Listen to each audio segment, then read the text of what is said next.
Start करूया dimension. ज्यांना dimension absent होते ते लोक. ठीक आहे. तर मागचे तर असून पण काय फायद्याचे नाही, सगळे आले. ठीक आहे. तर डायमेन्शन म्हणजे काय, जसे की आपण फंडामेंटल क्वांटिटी बघितलं. फंडामेंटल क्वांटिटी मध्ये आपण कोणत्या कोणत्या क्वांटिटी इम्पॉर्टंट बघितलं, तर लेंथ, मास अँड टाइम. मग डायमेन्शन काढायचं म्हणजे एक लिहिण्याचा फॉर्मॅट आहे फिजिक्स मध्ये, LMT आणि हे स्क्वेअर ब्रॅकेट. ठीक आहे. नेहमी इथे लिहिताना डायमेन्शन फर्स्ट तिन्ही पण लेटर हे कॅपिटल पाहिजे. तुम्ही बोलाल की सर आम्हाला स्मॉल एम आवडतो, तुम्हाला आवडतो तर काय फायदा, जे सांगितलं युनिव्हर्सल एक्सेप्टेड आहे एल, काही लोक असे काढतात LMT, रॉंग आहे, हे तर तुम्हाला मार्कच नाही मिळणार. तर सगळ्यात इम्पॉर्टंट पॉइंट की capital L, capital M and capital T, त्याच्यानंतर हा जो ब्रॅकेट आहे हा स्क्वेअर ब्रॅकेट पाहिजे. ओके. आता स्टार्ट करूया first formula, area. Okay. First formula का आपल्याकडे area. What is area, L into B. ठीक आहे. जर सपोज आता एक स्क्वेअर असेल, याची लेंथ L असेल, हा पण साइड L असेल, तर आपण याला काय लिहू शकतो, L स्क्वेअर. ओके. जर आता आपल्याला डायमेन्शन काढायचं आहे एरियाचं, तर एरियाचा फॉर्म्युला काय आला आपल्याकडे, L स्क्वेअर. मग डायमेन्शन लिहायचं LMT. तीन गोष्टी लिहून घेतल्या, लेंथ, मास आणि टाइम. आता एरिया मध्ये लेंथ आहे, बरोबर, लेंथ आहे म्हणून लेंथच्या इथे 1, मास किती आहे 0, टाइम 0 म्हणून टाइम. आता इथे लेंथ आहे, काय रे, लेंथ जे आहे ते इथे स्क्वेअर आहे. ओके. मग एक लेंथ असेल तेव्हा L1 घेणार. आता इथे L किती आहे 2, म्हणून डायमेन्शन काय येणार L2, M0 and T0. First clear झालं लेंथचा, एरियाचा आपण कसं केलं. आता सेकंड व्हॉल्यूम आहे. व्हॉल्यूमचा फॉर्म्युला आहे तो L cube. Okay. L cube चं डायमेन्शन काढायचं आहे, परत तेच घेणार LMT, स्क्वेअर ब्रॅकेट कंप्लीट. आता इथे L3 आहे म्हणून L3 M0 T0. ठीक आहे. लेंथ समजलं, एरिया समजला, व्हॉल्यूम समजला. आता नेक्स्ट पॉइंट, नेक्स्ट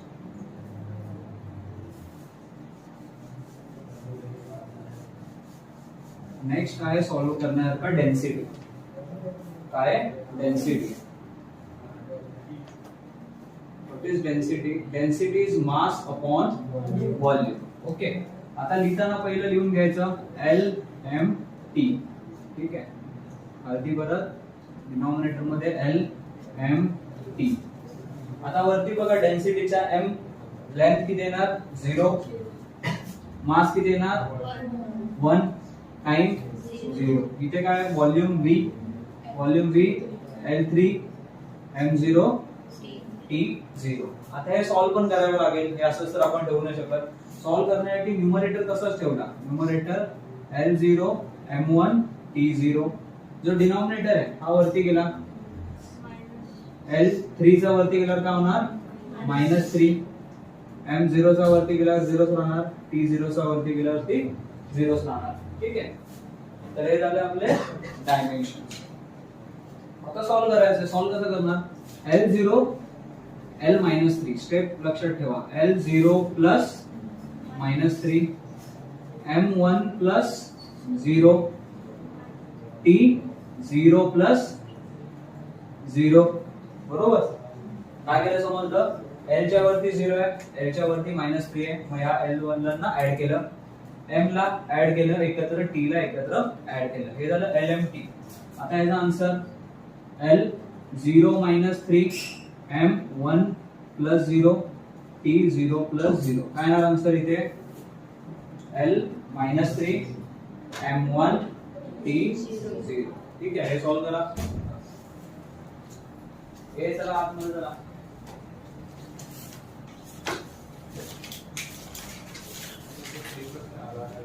कुठे आर्थिक आहे, मास अपॉन व्हॉल्यूम. समजून घ्या. जसं की नेक्स्ट एक क्वांटिटी आहे वेलोसिटी.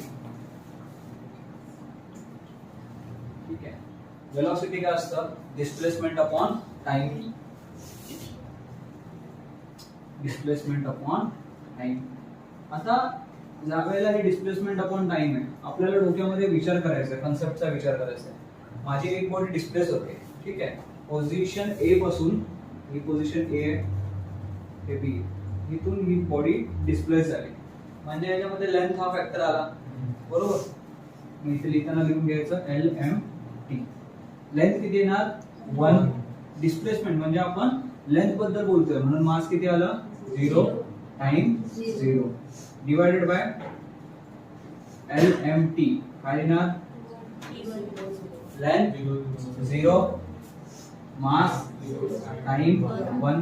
सॉल्व करायचा आता ब्रॅकेट, न्यूमरेटर तसाच ठेवायचा, डिनॉमिनेटर वरती गेला, L0 T -1, बरोबर.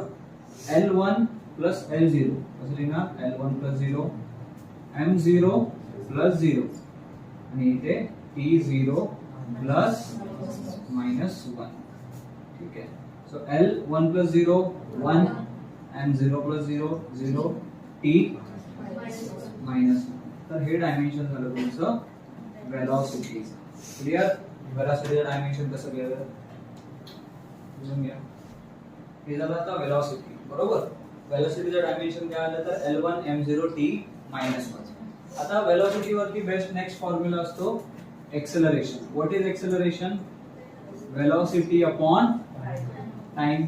आता विचार करा, जर तुम्हाला डायरेक्ट एक्सेलरेशनचं फाइंड आउट करायला आलं तर तुमच्या डोक्यामध्ये वेलॉसिटीचं काय आन्सर येतं ते माहित पाहिजे. What is velocity? L1 M0 T -1 divided by काय करायचं फक्त T1. आता हे सॉल्व करायचं फक्त T -1 आणि इथे L0 M0 T -1 म्हणजे आन्सर काय आलं L1 M0 T. समजलं काय केलं? सिंपल. पण हे कधी सिंपल आहे? ज्या वेळेला एक्सेलरेशनचा फॉर्म्युला माहित असणार. What is acceleration? Velocity upon time. ज्या वेळेला वेलॉसिटीचं डायमेन्शन तुम्हाला माहित असणार त्यावेळेला इझी आहे. म्हणून सगळ्यात फर्स्ट काय सांगितलं होतं, जे लोक लवकर आले होते त्यांना फक्त सांगितलेलं फॉर्म्युला लर्न करून घ्या. फॉर्म्युला बेस्टच आहे.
झालं सगळ्यांचं. आता हे झालं एक्सेलरेशन. मग आपण आता एक्सेलरेशनचं इथे लिहून घेऊया. एक्सेलरेशनचा आन्सर काय आलाय तर L1 M0 T -1, बरोबर. आता ह्याच्यावरती नेक्स्ट वाला फॉर्म्युला आपल्याला अप्लाय करायचा आहे. नेक्स्ट आपल्याकडे फॉर्म्युला आहे फोर्स. जर मी तुम्हाला बोललो find out dimension of force, तर पहिलं तर तुम्हाला माहित पाहिजे what is force. Force is nothing but mass into acceleration, बरोबर. आता मला सांगा मास इंटू एक्सेलरेशन, मासचं डायमेन्शन काय येणार L0 T0. एक्सेलरेशनचं काय येणार इथे ऑलरेडी आपण सॉल्व केलं L1 M0 T. काय करणार आता फक्त L0 L1 इथे येणार L1 M1 M0 T0 -2 T -2. Force किती वेळात सॉल्व झालं? बस 2 मिनिटात. पण कधी झालं जेव्हा आपण पहिलं वेलोसिटी माहित होतं, एक्सेलरेशन माहित होतं, त्यावेळेला 2 मिनिटात ते सॉल्व होतं. ठीक आहे. आता कॉमन एक मिस्टेक काय, फोर्सचं डायमेन्शन फाइंड करताना common mistake L0 M1 T0 divided by L1 M0 T -2. हे डिवाइड आलं कुठून? डिवाइड आलं कुठून? डिवाइड येतच नाही. पण आतापर्यंत आपण डेन्सिटीच्या वेळेला मास अपॉन व्हॉल्यूम केलेलं असतं, वेलोसिटीला आपण डिस्प्लेसमेंट अपॉन टाइम केलेलं असतं. म्हणून मुलं काय करतात, डायरेक्ट मास अपॉन एक्सेलरेशन करतात. आता हे डिवाइड करायची गरज आहे का इथे? नाही, कारण ऑलरेडी मल्टिप्लायच्या फॉर्म मध्ये. मग हे लक्षात ठेवायचं. ठीक आहे, लिहून घ्या फोर्सचं. क्लिअर झालं फोर्सचं कसं करायचं आहे? स्क्वेअर. ओके, आता हे आपल्याला सॉल्व्ह करायचं आहे. तर हे आपण सॉल्व्ह कसं करायचं? कधी पण लक्षात ठेवायचं, डायमेन्शन मध्ये जे नंबर असतात त्या नंबरचा काही यूज नसतो, कारण नंबर कॉन्स्टंट आहे. Half mv square. तर हाफचं डायमेन्शन काय येणार का? काहीच नाही, सोडून द्यायचं डायमेन्शन. m मास L0 T0 वेलोसिटी v म्हणजे वेलोसिटी आहे ना की व्हॉल्यूम आहे. वेलोसिटी काय आहे? L1 T -1. पण आता इथे स्क्वेअर पण आहे म्हणून इथे स्क्वेअर, कारण तो v चा स्क्वेअर आहे. ओके, नेक्स्ट स्टेप हे जसे आता तसं लिहिलं. L1 × 2 इथे. ठीक आहे, 2 M0 आणि हा 2 इथे आतमध्ये मल्टिप्लाय केला का होईल -2. आता हे सॉल्व करायचं. 0 2 L2 1 + 0 T0 -2. हा डायमेन्शन कशाचा झाला? Kinetic energy. इझी आहे. समजलं? हाफचं काहीच नाही करायचं.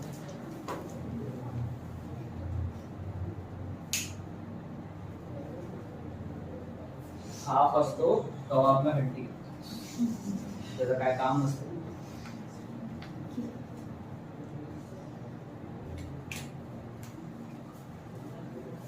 आपण माझा बेस्ट फ्रेंड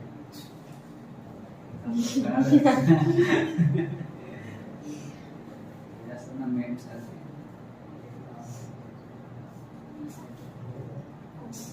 तुझ्या सारखे.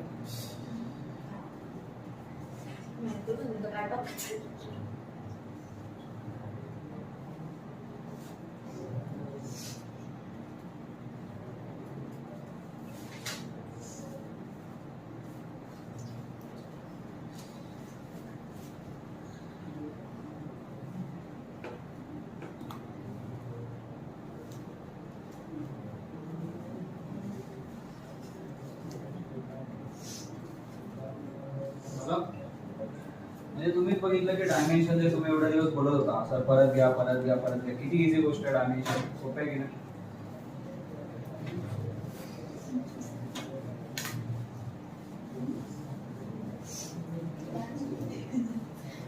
आता इथे नीट लक्ष द्या.